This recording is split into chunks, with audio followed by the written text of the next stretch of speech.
Atos capítulo 9. Se Deus permitir, nós vamos do versículo 1 até o 31. Esse texto apresenta para nós aquilo que foi conhecido futuramente como a conversão de Saulo de Tarso. Uma das figuras mais importantes na história do cristianismo, depois de Jesus Cristo, Saulo de Tarso, futuro apóstolo Paulo. Conversão. O que é conversão? Você sabe o que é conversão? Como a conversão acontece? De quem é a iniciativa da conversão? É de Deus? É do homem? Quais os efeitos da conversão? Quais os resultados de uma conversão? Como nós podemos identificar um convertido? A pergunta principal dessa noite é: e você? Você já se converteu? Você é um convertido? Como saber? Bom, vamos olhar para a história do que aconteceu na vida desse homem. Apesar de que Atos 9 trata a respeito da conversão de Saulo, ele não é o personagem principal dessa história. Jesus Cristo é o personagem principal dessa história. Parece que Lucas, que está escrevendo o livro de Atos, ele quer nos mostrar a soberania de Jesus sobre todas as coisas, e a gente precisa lembrar que Jesus já não está mais presente fisicamente entre os discípulos. Ele já ascendeu aos céus, já está sentado à direita de Deus, mas ainda assim ele continua orquestrando as situações, continua intervindo na história, continua presente em meio à vida dos discípulos, cuidando da sua igreja, mesmo que coisas saiam do controle humano. E Lucas quer mostrar isso para nós nesse capítulo. Nesse texto nós vamos aprender que Jesus escolhe quem Ele quer para o avanço do Evangelho e para o bem da igreja. Jesus escolhe quem Ele quer para o avanço do Evangelho e o bem da igreja. São 3 movimentos, 3 blocos principais do texto. O primeiro movimento de Jesus nesse texto é que Ele se revela a Saulo. Jesus se revela a Saulo. Vamos ler? A gente vai ver essa cena, Jesus se revelando a Saulo, dos versículos 1 a 9. Nós vamos lendo aos pouquinhos, tá? O texto é bem comprido, então a gente vai aos pouquinhos. Versículos 1 e 2 de Atos 9. Saulo, respirando ainda ameaças e morte contra os discípulos do Senhor, dirigiu-se ao sumo sacerdote e lhe pediu cartas para as sinagogas de Damasco, a fim de que, caso achasse alguns dos que eram do caminho, tanto homens como mulheres, os levasse presos para Jerusalém. O primeiro personagem que nós vemos nesse texto é a figura de Saulo. Quem é esse que ainda respira ameaças de morte contra os discípulos de Jesus? Nós já vimos a respeito de Saulo nesse livro.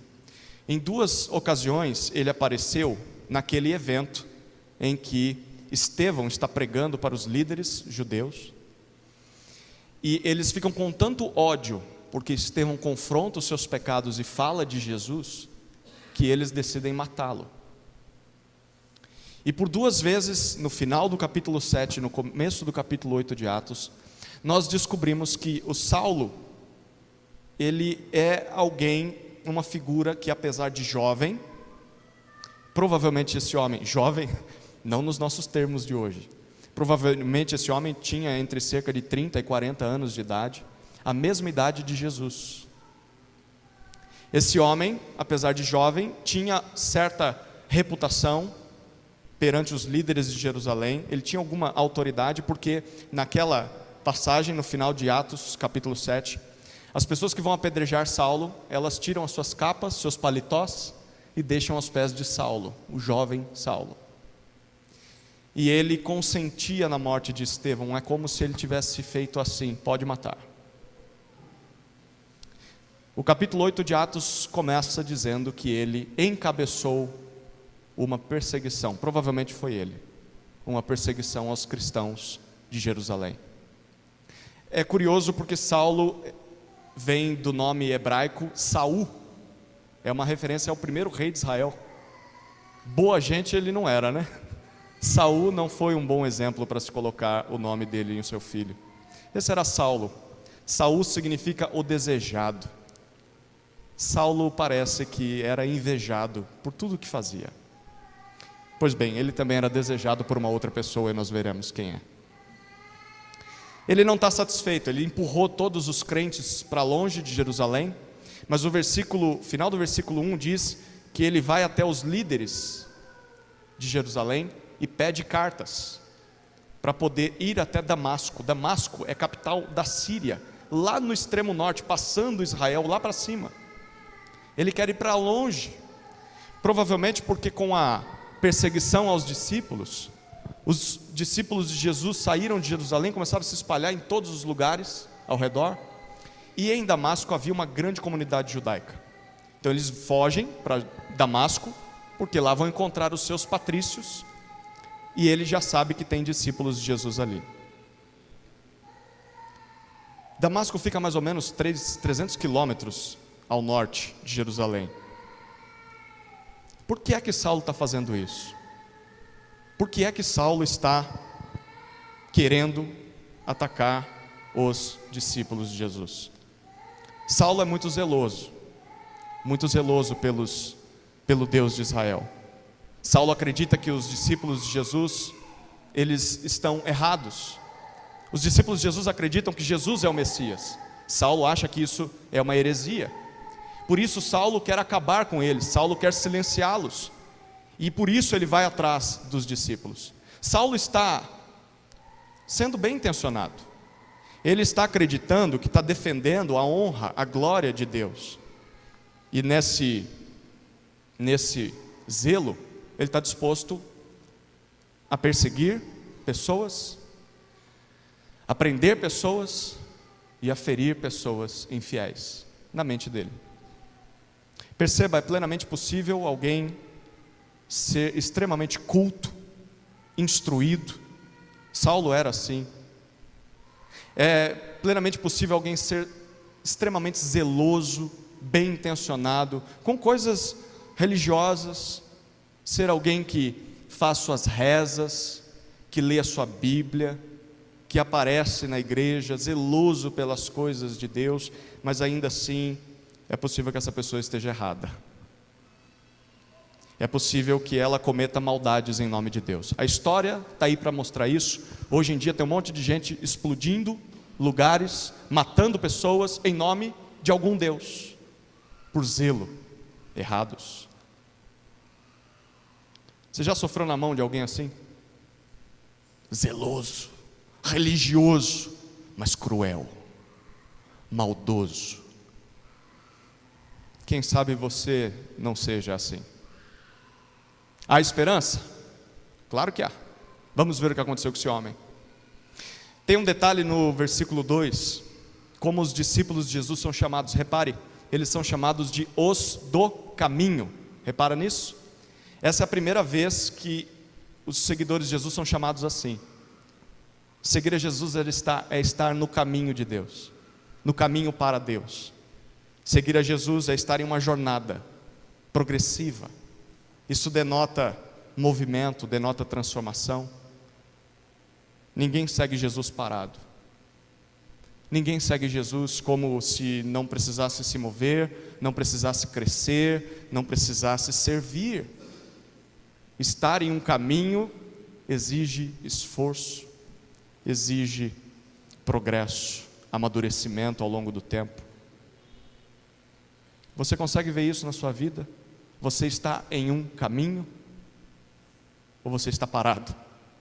Não é assim que os primeiros seguidores de Jesus eram identificados. Versículos 3 até 6, olha lá.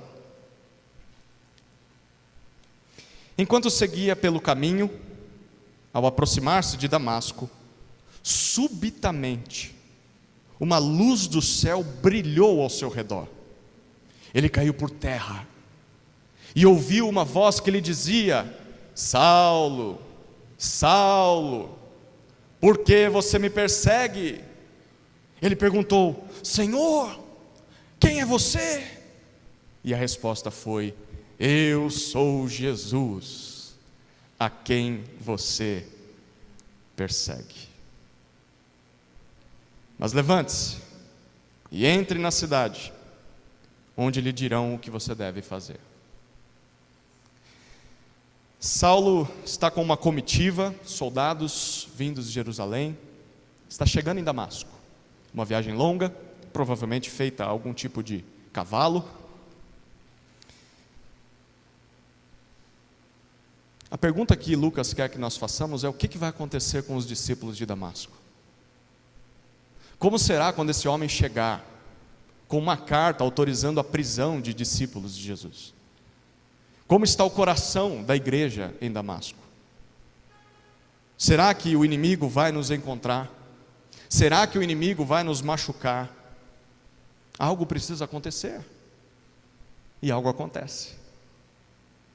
Os versículos 3 e 4 dizem que uma luz do céu mais forte que o sol envolve Saulo e o faz cair no chão. Havia um costume dos rabinos, Saulo era um rabino, um fariseu, de meditar em uma visão do profeta Ezequiel. No primeiro capítulo do profeta Ezequiel, ele vê uma cena difícil até de descrever. Ele vê uma carruagem cheia de detalhes, que se move por todos os lados, vê todas as coisas. E Ezequiel descreve essa carruagem como a glória do Senhor. É uma representação de Deus.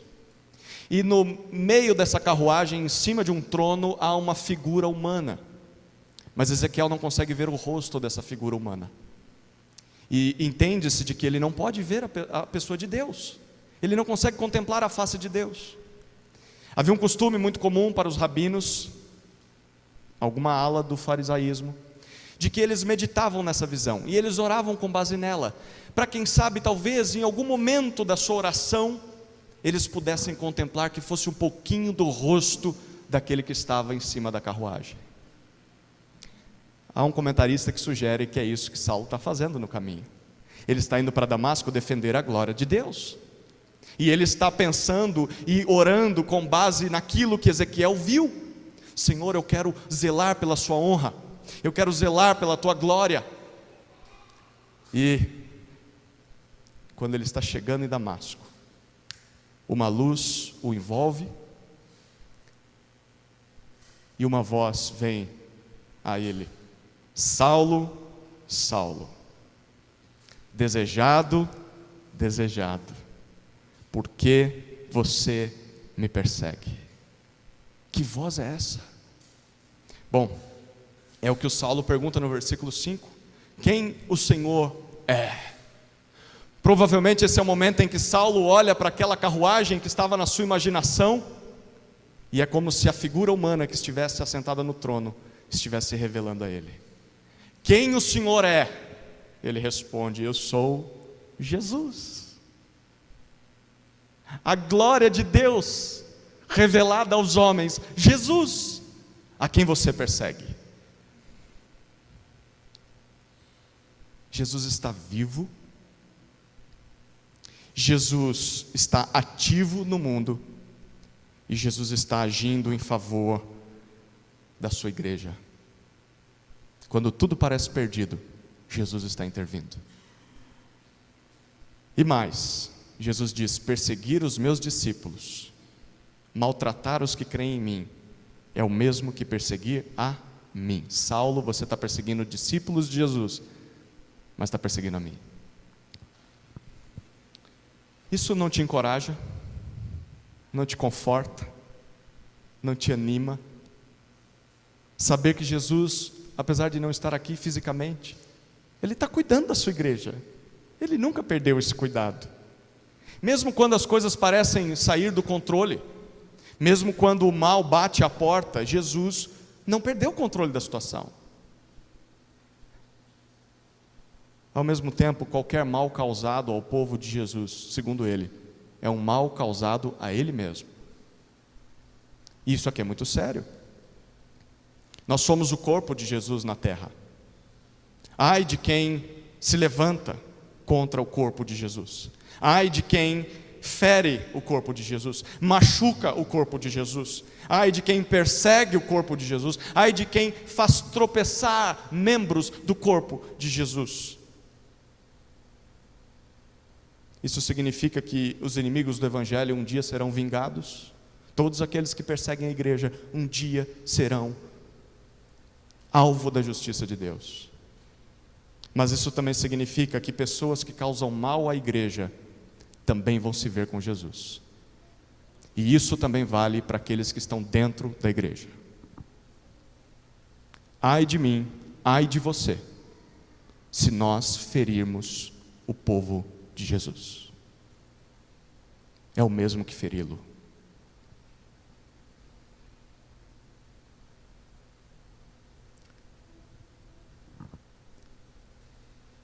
Qual o objetivo de Jesus ao se apresentar para Saulo? Eu fico imaginando se nós tivéssemos o poder de dar um conselho para Jesus. Jesus, esse cara estava indo matar os crentes, prendê-los para que eles pudessem ser apedrejados como Estevão foi. Faz o seguinte, Jesus, faz isso aqui, ó. E ele cai morto na hora. Jesus poderia ter feito isso, não poderia? Mas ele faz? Não. O versículo 6 diz que ele não quer exterminar Saulo. Ele tem um plano, ele tem uma obra. Saulo, entre em Damasco, lá você vai receber instruções. Versículos 7 até 9, olha o que nós lemos.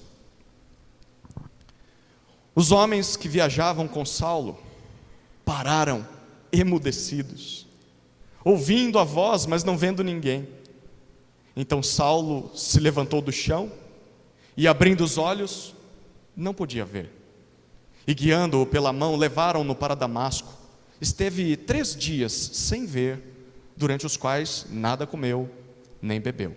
Quem não bebeu foi ele, eu vou beber água.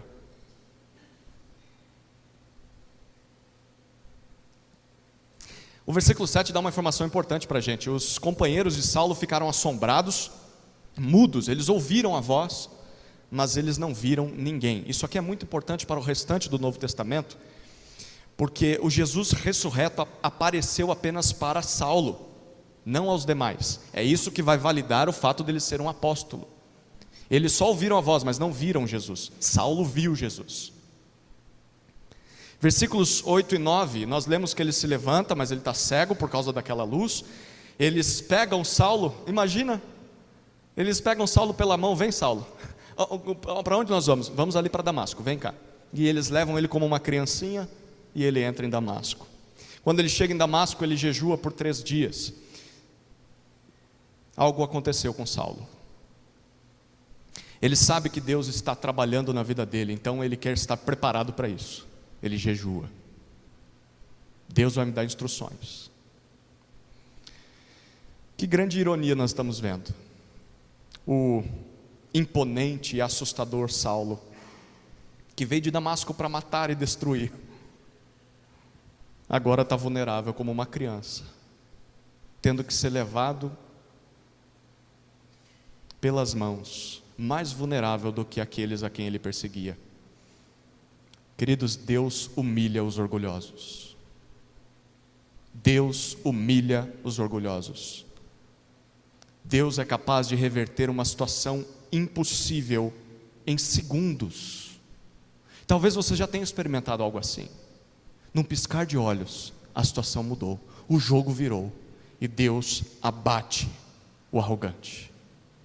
Ninguém ou nada pode deter Jesus.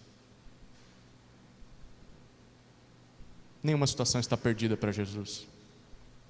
Ele cuida da sua igreja, Ele cuida do seu povo. Esse é o primeiro movimento que nós estamos vendo no texto. Jesus se revela a Saulo. Lembra qual que é a lição principal? Jesus escolhe quem Ele quer para o avanço do Evangelho e o bem da sua igreja. O segundo movimento é quando nós vemos Jesus enviando Ananias a Saulo. Jesus envia Ananias a Saulo. Isso vai dos versículos 10 até o versículo 19, a primeira parte do versículo 19. Vamos ler versículos 10 a 12, olha lá. 10 a 12. Havia em Damasco um discípulo chamado Ananias. O Senhor lhe apareceu numa visão e disse: Ananias. Ao que ele respondeu: Eis-me aqui, Senhor. Então o Senhor lhe disse: Levante-se e vá à rua que se chama Direita, e na casa de Judas procure um homem de Tarso chamado Saulo. Ele está orando, e numa visão viu entrar um homem chamado Ananias e impor-lhe as mãos para que recuperasse a vista. Agora nós vemos mais um personagem, o personagem Ananias. O texto diz que ele é um discípulo de Jesus que vivia ali em Damasco. Será que ele fugiu da perseguição de Jerusalém e por isso está ali? Será que ele já estava ali antes? A gente não sabe. A única coisa que a gente sabe é que ele é um seguidor de Cristo, alguém a quem Saulo desejava prender e matar. Saulo não o conhecia, mas se ele estava em Damasco, era um dos alvos de Saulo. Bom, eu quero que você perceba que Jesus chega mais rápido. Jesus chega antes que os seus inimigos. O Evangelho de Jesus alcança mais pessoas do que os opositores são capazes de perseguir. Na história da igreja, sempre aconteceu assim. As pessoas tentaram calar Jesus, tentaram calar os seus seguidores, mas ele continuou alcançando pessoas. Jesus é soberano. Ninguém pode escapar do seu querer, da sua vontade. Guarde essa informação, ela é importante.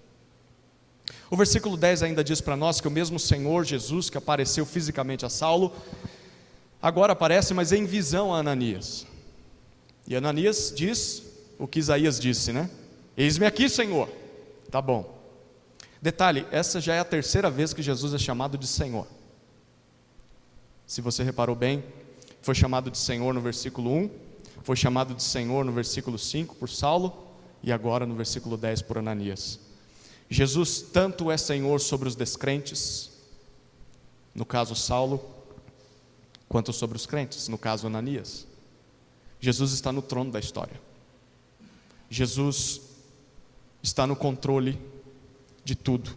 Nada escapa da sua vontade soberana. Mesmo que o descrente o rejeite, o ignore, Jesus continua reinando sobre tudo.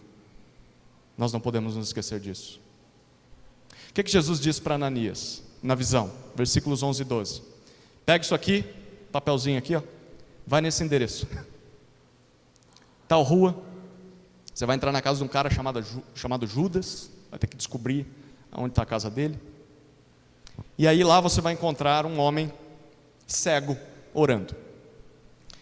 Em visão eu já preparei o caminho. Ele também viu você chegando, ele sabe até o teu nome. E ele está te esperando para você chegar lá, orar sobre ele, impor as mãos sobre ele, para que ele recupere a visão. Ah, tem um detalhe, tá? Ele é Saulo de Tarso. A essa altura, Ananias já sabia quem era Saulo de Tarso. Eu quero que, antes de vermos a resposta de Ananias, a gente perceba que o mesmo Jesus que está preparando Ananias para levar o evangelho ao descrente Saulo, é o mesmo Senhor Jesus que está trabalhando na vida do próprio Saulo. Em visão ele aparece para Ananias, em visão ele aparece para Saulo.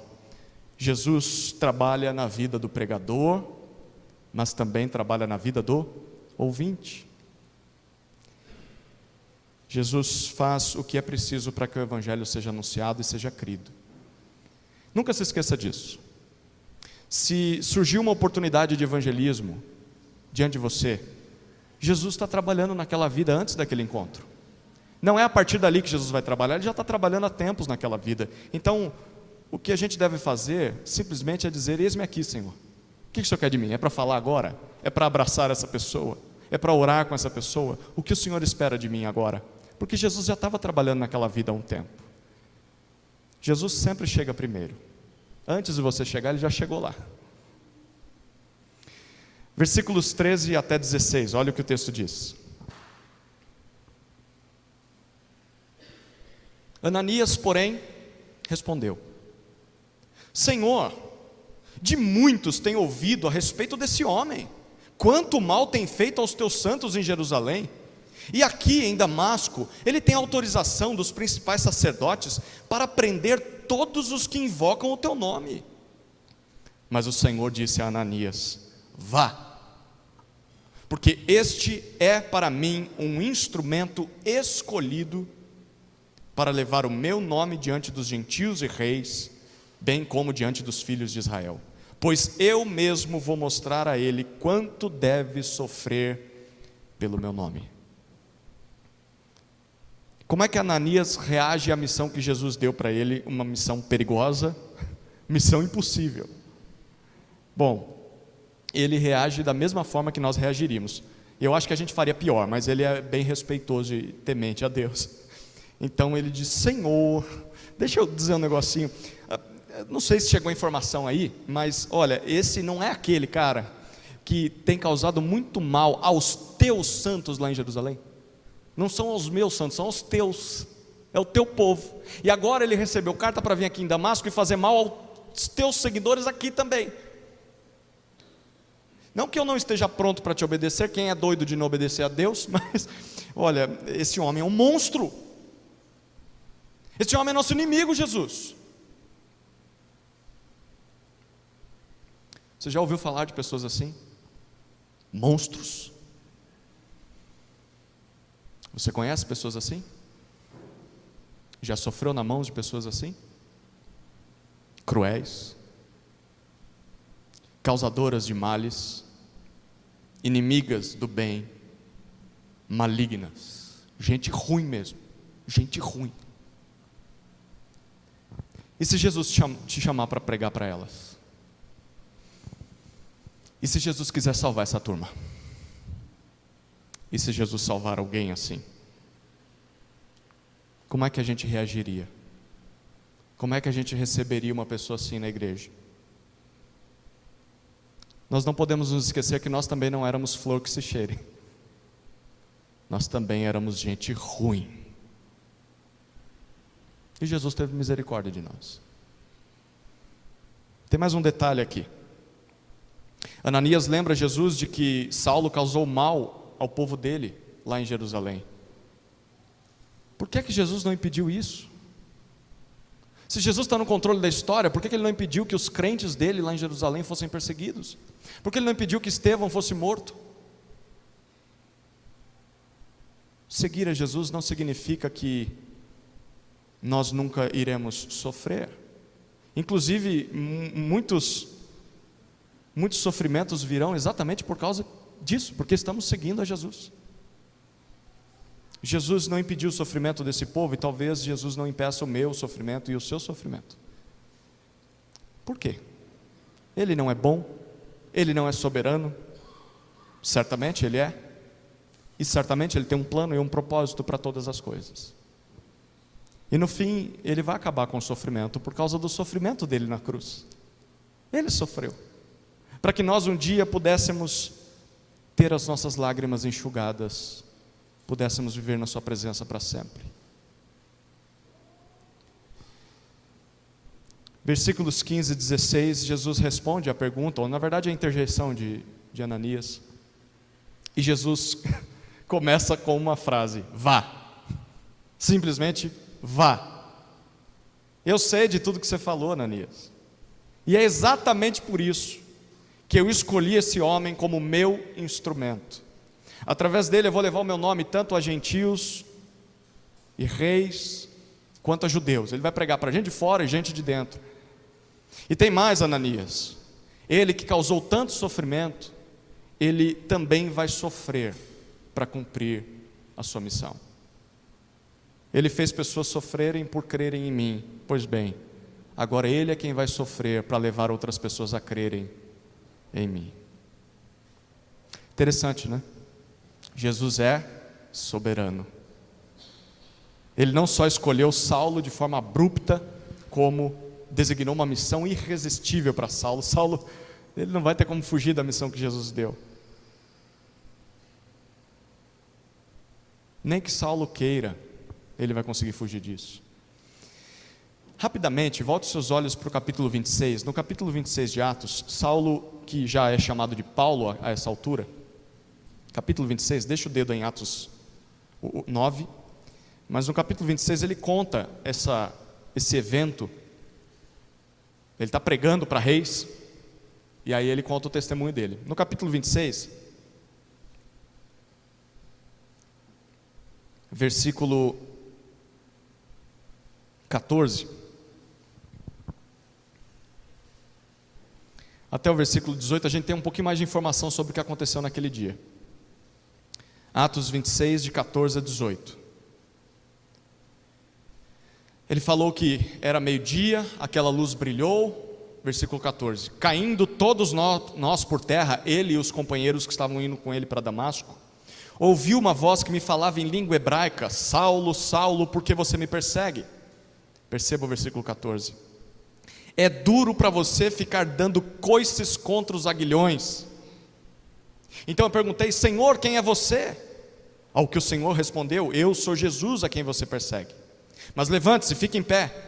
Eu apareci a você para constituí-lo ministro e testemunha, tanto das coisas em que você me viu, como daquelas pelas quais ainda lhe aparecerei.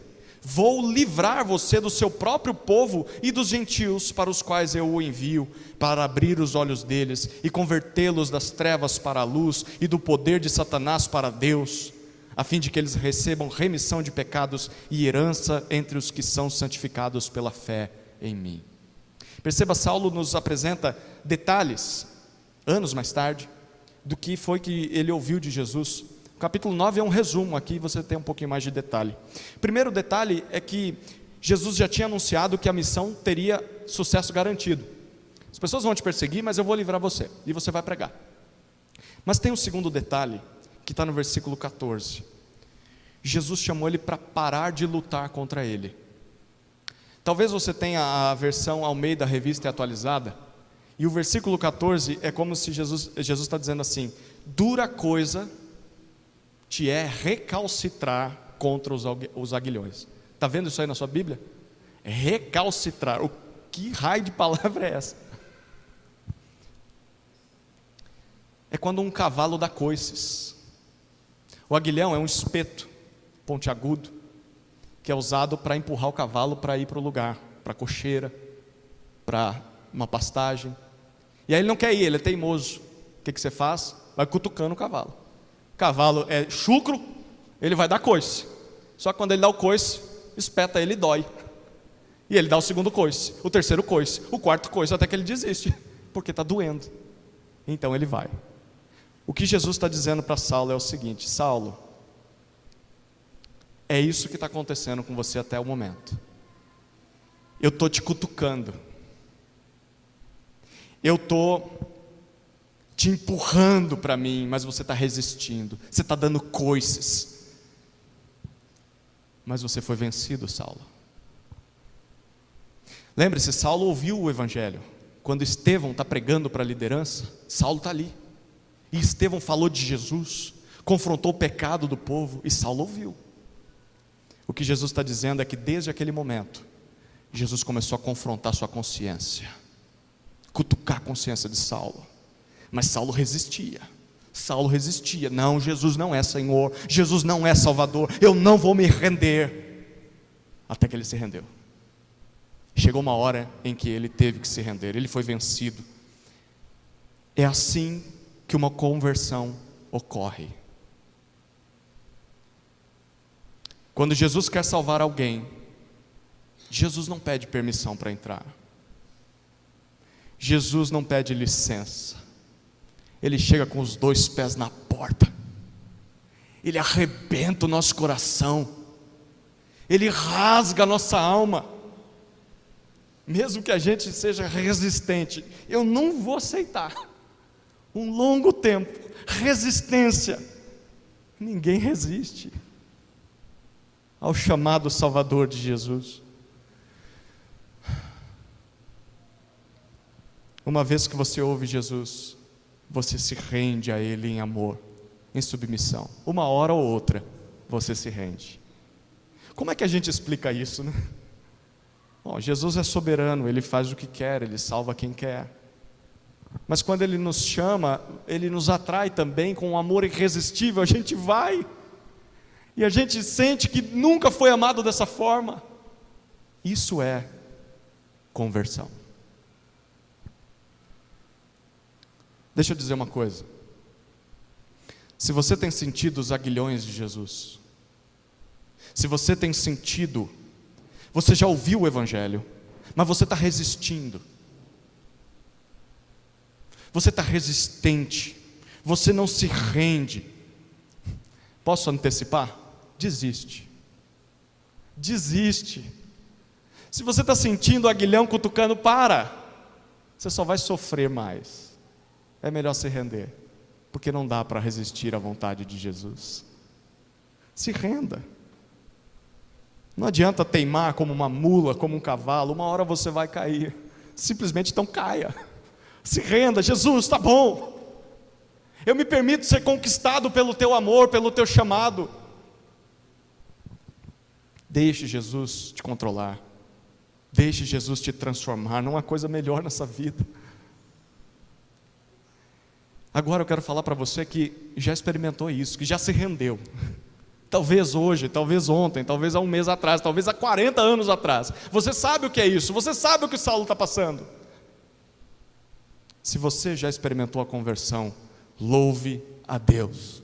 Você nasceu de novo. Você foi convertido pelo Senhor. Ele te salvou. Ele abriu os olhos de um cego. Ele te deu vida verdadeira. Essa é a melhor notícia que alguém pode receber nesse mundo. Mas tem mais um detalhe interessante. Quando Jesus chama Saulo, ele diz: eu vou mostrar para ele o quanto importa sofrer pelo meu nome. Seguir a Jesus vai causar sofrimento a Saulo, mas ainda assim ele vai seguir Jesus. Diferente de muitos hoje em dia, nenhum dos apóstolos e nenhum dos discípulos de Jesus estava nisso por conforto.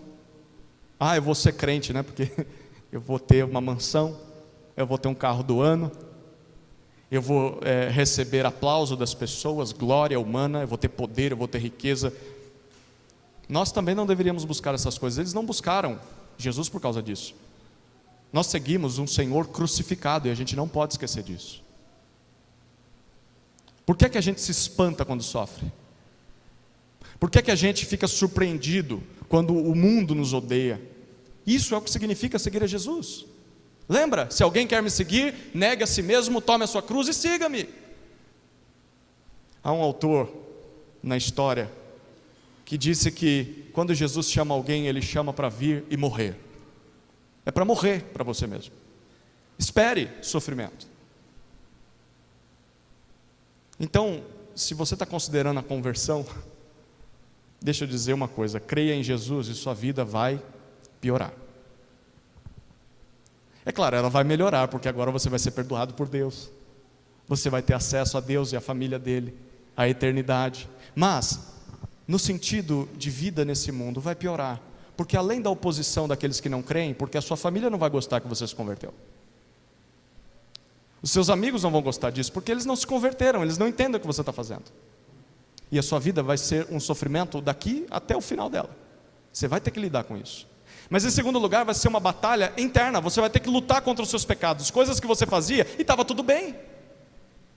A consciência até acusava, mas você dizia: todo mundo faz, eu não ligo para ninguém mesmo. Não tem problema. Mas se você se converteu mesmo, a sua consciência vai te acusar todos os dias. Vai ser uma luta, você vai ter que morrer para você mesmo. Então, aceite Jesus, creia em Jesus e sua vida vai melhorar e piorar. Tem os seus aspectos. Jesus nos chama para morrer, para o mundo e para nós mesmos. Volte lá para Atos capítulo 9, versículos 17 até 19.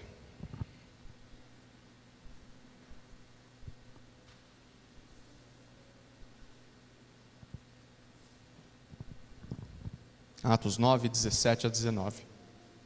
Então Ananias foi, e entrando na casa, impôs as mãos sobre Saulo, dizendo: Saulo, irmão, o Senhor Jesus, que apareceu a você no caminho para cá, me enviou para que você volte a ver e fique cheio do Espírito Santo. Imediatamente caíram dos olhos de Saulo umas coisas parecidas com escamas, e ele voltou a ver. A seguir, levantou-se e foi batizado. E depois de comer, sentiu-se fortalecido. Até aqui por enquanto. O que Ananias faz? Ele obedece. Talvez mesmo com medo, né? Jesus não tirou o medo dele, só falou, vai lá. Eu estou trabalhando na vida dele também. Então Ananias chega lá, dá o recado, impõe as mãos sobre Saulo. Saulo fica cheio do Espírito, seus olhos se abrem literalmente, caem algumas coisas como escamas dos seus olhos, ele não sabe o que é isso. E ele não só enxerga fisicamente, mas agora espiritualmente também, ele vê Jesus. Ele nasce de novo, ele se converte. E o que ele faz em seguida? O texto diz, ele é batizado e ele come. A aflição, a angústia já passou, não precisa mais ficar em jejum, já encontrou o Salvador. Jesus trouxe alívio, Jesus trouxe libertação de alma.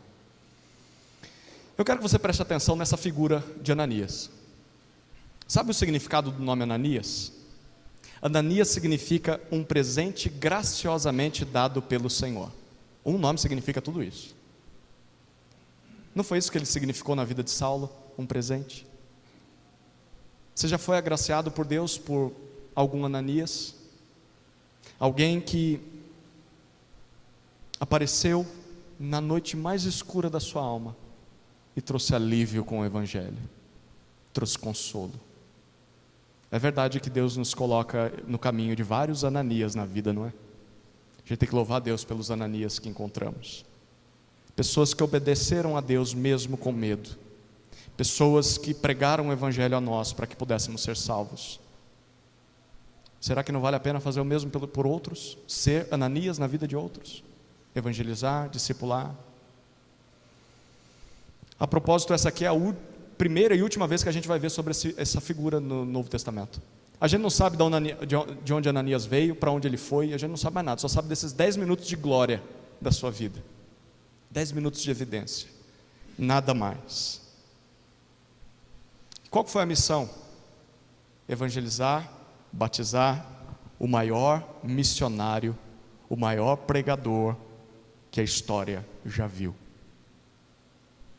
O grande apóstolo Paulo. É claro que Ananias não sabia disso quando Jesus chamou ele. Mas Ananias foi, ele obedeceu, mesmo que aquilo parecesse uma loucura, e mesmo que ele permanecesse no anonimato. Se Lucas não tivesse contado isso para nós por meio desse texto, a gente nunca saberia que Ananias fez isso. Nunca pare de investir em vidas, mesmo que você continue no anonimato. Não desista do evangelismo, não desista do discipulado. A sua obediência simples, anônima, pode impactar a história do mundo, mesmo que ninguém veja o que você está fazendo, mesmo que ninguém reconheça o seu trabalho. Se uma alma for salva, se uma alma for discipulada, que seja dos seus filhos, dentro da sua casa, todo o investimento já valeu a pena. Quem sabe o que Deus pode fazer através dessa vida, mesmo depois que você não estiver mais aqui. Um dia Ananias pregou e batizou um tal de Saulo, e olha o que esse tal de Saulo se tornou. A gente tem a maior parte das cartas do Novo Testamento escritas por esse Saulo, igrejas plantadas por ele. O Evangelho chegou até nós por causa do ministério desse homem. Quem sabe o que Deus pode fazer através da vida de quem você investe, de quem você discipula. Toda a glória seja dada ao Senhor, Ele faz essas coisas. Jesus escolhe quem Ele quer para o avanço do Evangelho e o bem da sua igreja. Vamos ao terceiro e último movimento.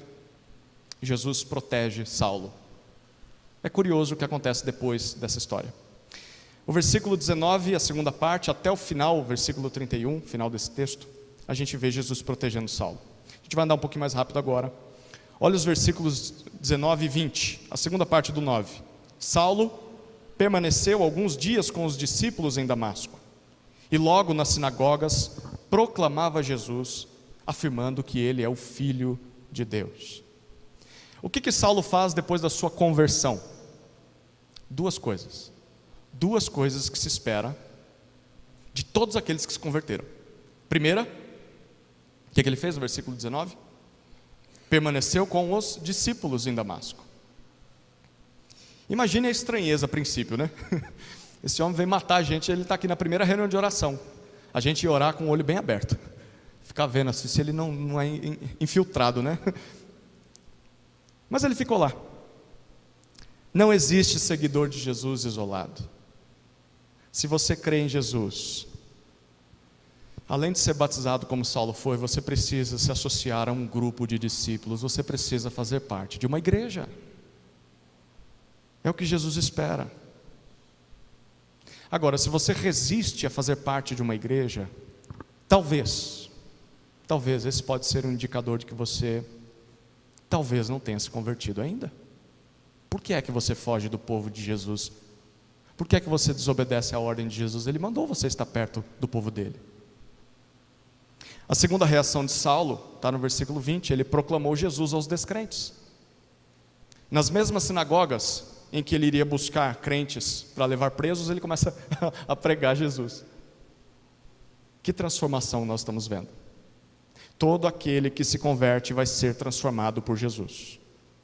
Cada um a seu tempo, claro, mas haverá sinais. Haverá sinais de santificação, sinais de amor. Essa pessoa vai começar a falar de Jesus, porque ela ama Jesus. Se você acha que se converteu, mas nada na sua vida mudou, desde o dia em que você se converteu, fique esperto, porque Jesus transforma todo aquele que ele converte. A seu tempo, mas ele transforma. Se a sua vida está igual, aquele dia que você levantou a mão, você disse, eu quero Jesus, está igual, tem alguma coisa errada. Ou está errado com Jesus, ou está errado com você, porque Jesus transforma as pessoas. Certamente não está errado com Jesus, é com você. Você não se converteu ainda. Como é que os judeus reagem a Saulo? Versículo 21. Vamos ler? 21 e 22. Todos os que ouviam Saulo estavam atônitos e diziam, não é este o que exterminava em Jerusalém os que invocam o nome de Jesus e veio para cá precisamente para prender e levá-los aos principais sacerdotes? 22.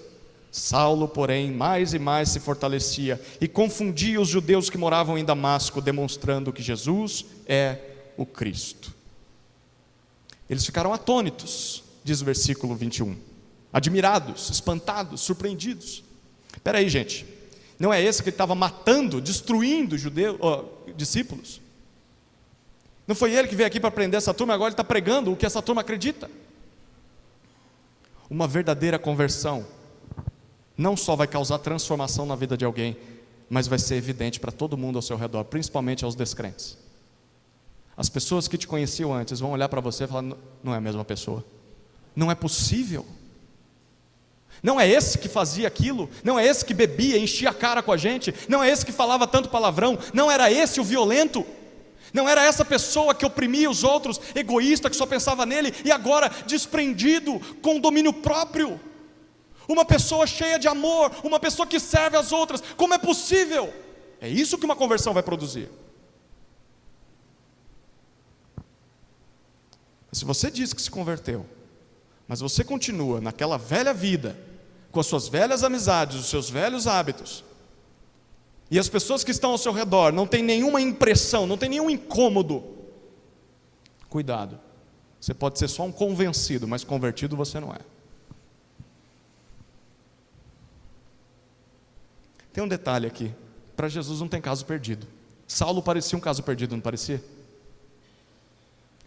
Mas Jesus ainda converteu esse homem.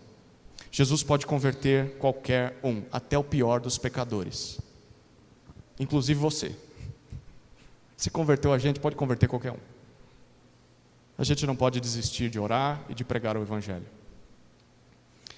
Saulo responde ao questionamento com fortalecimento, versículo 22.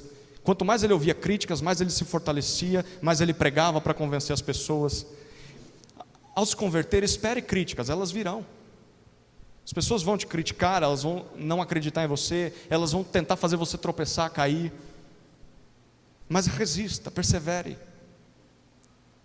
Não desista na primeira batalha.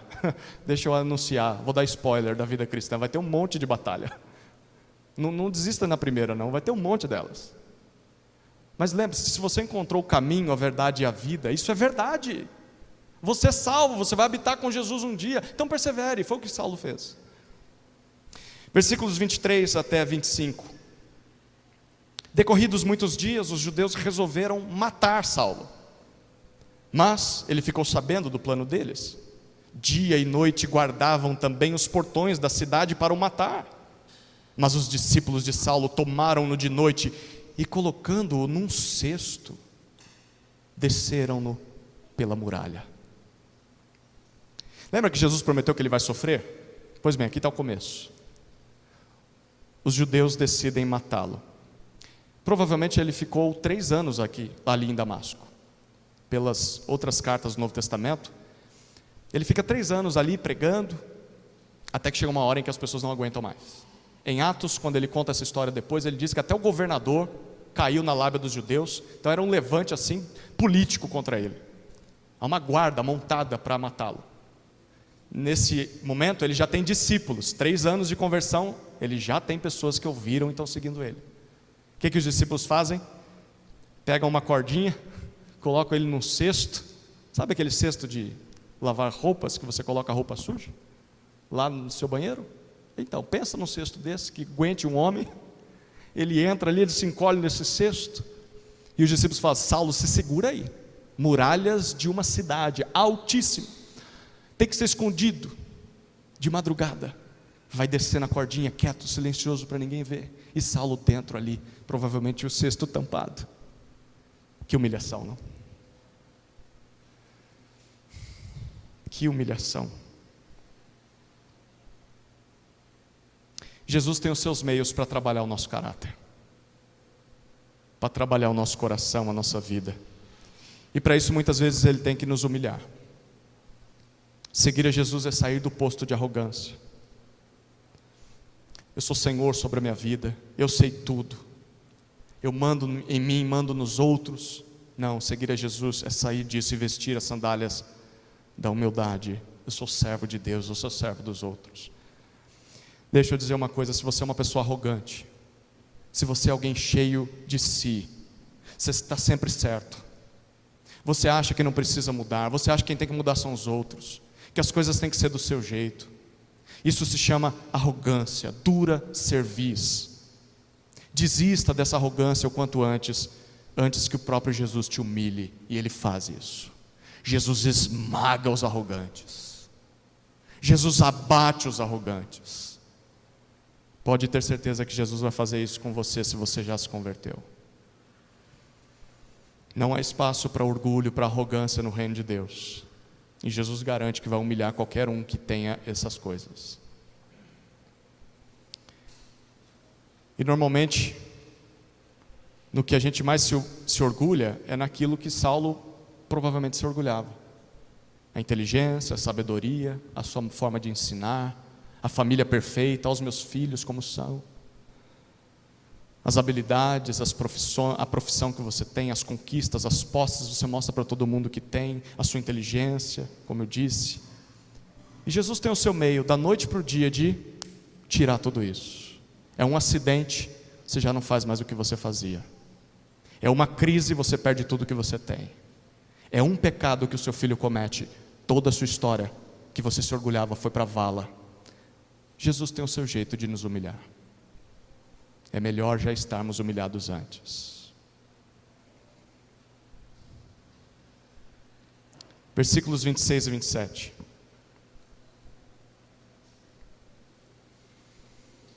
Quando chegou a Jerusalém, Saulo procurou juntar-se aos discípulos de Jesus. Porém, todos tinham medo dele, não acreditando que ele fosse discípulo. Mas Barnabé, tomando-o consigo, levou-o aos apóstolos. Contou-lhes como Saulo tinha visto o Senhor no caminho e que o Senhor tinha falado com ele. Também contou como em Damasco Saulo tinha pregado ousadamente em nome de Jesus. Para onde é que Saulo foge? Para Jerusalém, de onde ele veio há 3 anos atrás. Bom, ele tenta fazer o que fez em Damasco, ele tenta se juntar aos discípulos, só que dessa vez a reação é diferente. Dessa vez a turma não o aceita. Imagina isso, você chega na igreja, você entra pela porta, as pessoas se escondem, saem correndo de você. Que horas é o culto? Não tem culto para você não, não tem boca para você nessa igreja aqui não. Eles têm medo. Será que esse cara se converteu mesmo? Será que ele não está vindo infiltrado, disfarçado? A gente não tem notícia dele há 3 anos. Será mesmo que ele se converteu? Essa vai ser a questão que todo novo convertido vai ter que enfrentar. As pessoas vão olhar para ele e falar, será mesmo? Sei não, hein? Sei não. No caso aqui já eram 3 anos de conversão, e a turma ainda estava com dúvida, com medo. Nem sempre as pessoas vão acreditar na sua conversão. O tempo vai ser necessário para você mostrar para elas que realmente mudou, e é importante que isso aconteça. Mas ainda assim, talvez a gente precise de ajuda. Talvez a gente precise de um Barnabé. O versículo 27 diz que Barnabé aparece. Lembra dele? Ele já apareceu na história de Atos. O nome dele era José, mas ele era tão generoso que por isso foi chamado de Barnabé, filho da consolação. Ele é um conselheiro, ele é um conciliador. Barnabé ouve falar, ele está lá na igreja de Jerusalém, ele ouve falar que Saulo não está sendo recebido pela igreja. O que Barnabé faz? Opa, espera aí. Ele vai lá e faz o que todo mundo deveria fazer, né? Senta com Saulo e começa a perguntar, e aí, de onde você veio? O que aconteceu com você? Me conta esses 3 anos. Ele acredita na história de Saulo, e o texto diz que ele não só supõe que ele acreditou na história de Saulo, mas ele leva Saulo de novo, alguém pegando na mão de Saulo, né? Vamos lá, Saulo, eu vou levar. Em Gálatas, Paulo diz que ele foi levado para os apóstolos, e ele é levado perante a igreja, e aí Saulo defende ele. Saulo diz, olha, Jesus apareceu para ele sim, esse homem se converteu. Como é bom a gente contar com Barnabé na nossa vida, não é? Gente que acredita no nosso testemunho, na nossa conversão, gente temente a Deus, disposto a se colocar em risco, ameaçar a sua reputação. Imagina se Barnabé estivesse errado, como ficaria perante a igreja? Como é bom ter gente que ajuda e defende outro crente. Você se lembra de pessoas que fizeram isso com você? Lá no começo da sua jornada? Gente que acreditou no seu testemunho, investiu na sua vida, caminhou com você, defendeu você. Você já agradeceu essa pessoa? Deixa eu dar uma sugestão, se você nunca fez isso, e ainda a pessoa está viva, faça. Mande um zap para ela, não faz agora não, faz daqui a pouco, quando acabar o culto. Liga para ela essa semana, faz uma visita. Meu irmão, minha irmã, talvez a gente nem esteja na mesma igreja hoje, mas eu quero te agradecer, porque você foi crucial na minha vida. Você me abençoou tanto com aquela sua atitude. Ao mesmo tempo que isso nos desafie a fazer o mesmo com outras pessoas, sermos Barnabés para os outros. Nos aproximarmos das pessoas, conhecermos as pessoas, ajudarmos as pessoas, investirmos na vida das pessoas, defendê-las, discipulá-las. O texto continua, versículos 28 até 30. E Saulo ficou com eles em Jerusalém, entrando e saindo, pregando ousadamente em nome do Senhor. Falava e discutia com os helenistas, mas eles procuravam matá-lo. Quando isto chegou ao conhecimento dos irmãos, levaram Saulo até Cesareia e dali o enviaram para Tarso. Depois que Barnabé intervém, a igreja acredita nele, Saulo tem liberdade, provavelmente ele passa uns 15 dias, 20 dias aqui com eles, ele entra e sai, vai pregando, e isso de novo produz ódio, os judeus querem matá-lo, a igreja percebe isso, e o versículo 30 nos diz que os irmãos levam Saulo até Cesareia, de lá colocam ele no navio e mandam de volta lá para a terra dele, para Tarso. Perceba a ênfase de Lucas. Não foi Saulo quem fugiu, fugiram com ele. De novo estão arrastando Saulo, sai daqui. Sai daqui, Saulo, é melhor que você fuja. Uma pergunta: que Saulo era útil para eles? Esse homem não é inteligente? Esse homem não conhece a Escritura? Esse homem não está pregando sobre Jesus? Esse homem não está pregando e pessoas estão se convertendo? Ele não tem discípulos? Ele tem, mas de alguma forma não era hora nem lugar para ele estar ali em Jerusalém. E por isso Deus e encaminha ele de volta para a cidade dele. Deus tinha outros planos na vida dele. É só então que nós vemos o versículo 31. Assim, a igreja tinha paz por toda a Judéia, Galiléia e Samaria, edificando-se e caminhando no temor do Senhor. E no consolo do Espírito Santo crescia em número. É só depois que a igreja se livra de Saulo, Saulo causava tumulto onde passava, que há paz em todas as regiões. Enfim, a perseguição terminou. Terminou por quê? Porque Deus resolveu tudo. Ele reverteu a situação. Ele transformou o perseguidor em perseguido. De fato, há um momento certo para tudo nessa vida. Não era o momento de Saulo estar em Jerusalém. Sim, Deus deseja nos usar. Mas Deus tem o seu próprio tempo para isso, e isso pode ser diferente dos nossos planos. Talvez você está tão animado e fala, eu quero. Mas Deus diga, não é a hora. Calma, eu ainda preciso trabalhar algumas áreas na sua vida. Antes de nos usar, talvez Deus nos conduza ao anonimato. Deus nos leve a um ambiente, um momento de humilhação, de vergonha, para produzir amadurecimento, produzir sabedoria, treinamento, lapidação. Pregue primeiro aos seus. Volta lá para a tua terra, o pessoal te conhece lá em Tarso, de onde você veio. Depois de sofrer na mão dos seus, porque nenhum profeta é bem recebido na sua própria terra, aí então eu vou te levar para o mundo, aí eu vou te levar para além. Mas primeiro você precisa sofrer nas mãos dos seus, aprender a pregar para eles. Que nós saibamos perceber o tempo de Deus para as nossas vidas, respeitar esse tempo, porque senão ele vai causar sofrimento em nós e nos outros. Tem hora para tudo, hora para tudo. Saulo foi embora, a igreja teve paz, diz o versículo 31. Que tipo de paz? A igreja se edificou, caminhou no temor do Senhor, no consolo do Espírito e cresceu. Perceba isso, uma igreja em paz é uma igreja que se edifica. É uma igreja que cresce no serviço, no amor, no conhecimento de Deus. Onde essas coisas não acontecem, não há paz verdadeira. Pode parecer que a igreja tem paz, mas ela não tem. Uma igreja que tem paz é uma igreja que caminha no temor e no consolo do Senhor. É uma igreja que continua progredindo, marchando, mesmo diante das lutas. Uma igreja que tem paz é uma igreja que cresce em número aos poucos. Jesus vai convertendo mais almas através do bom exemplo da igreja, da pregação da igreja. Que a gente deseje e busque esse tipo de paz. Não só ter mais números, ter mais dinheiro, aumentar o prédio, mas crescimento, maturidade, evangelismo, discipulado. Isso é que é paz verdadeira. Jesus escolhe quem Ele quer para o avanço do Evangelho e o bem da igreja. O que é conversão? A conversão acontece como? De quem é a iniciativa? Quais os efeitos disso? Bom, a conversão acontece quando alguém se rende a Jesus pela fé. A conversão sempre vai ser obra ou iniciativa de Deus. Ele é soberano.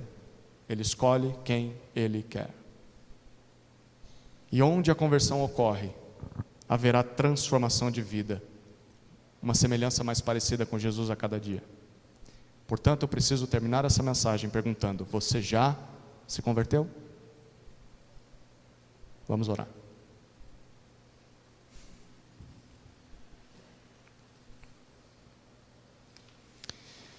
Querido Jesus, nós cremos que o Senhor está vivo, ativo, operante e reinando sobre o trono do universo. O Senhor está no controle da sua história, da sua igreja, não só da história, mas da sua igreja também. E o Senhor faz o que quer. Que sejamos sensíveis à tua vontade e que preguemos a quem quer que o Senhor escolha. E saibamos lidar com as pessoas que o Senhor converte. Mas eu também quero pedir, Senhor, para que o Senhor visite aqueles cujo coração ainda está duro, dando coices, resistindo, que simplesmente desistam. Que o Senhor os dobre aos teus pés e que eles experimentem o amor verdadeiro. Mesmo que o Senhor violente o nosso coração com o aguilhão do Evangelho, ao mesmo tempo o Senhor cura a ferida com o teu amor infinito, um amor que nós não encontramos em lugar nenhum mais nesse mundo. Oro para que o Senhor converta aqueles que ainda não são convertidos. É a nossa oração, em teu nome. Amém. Amém.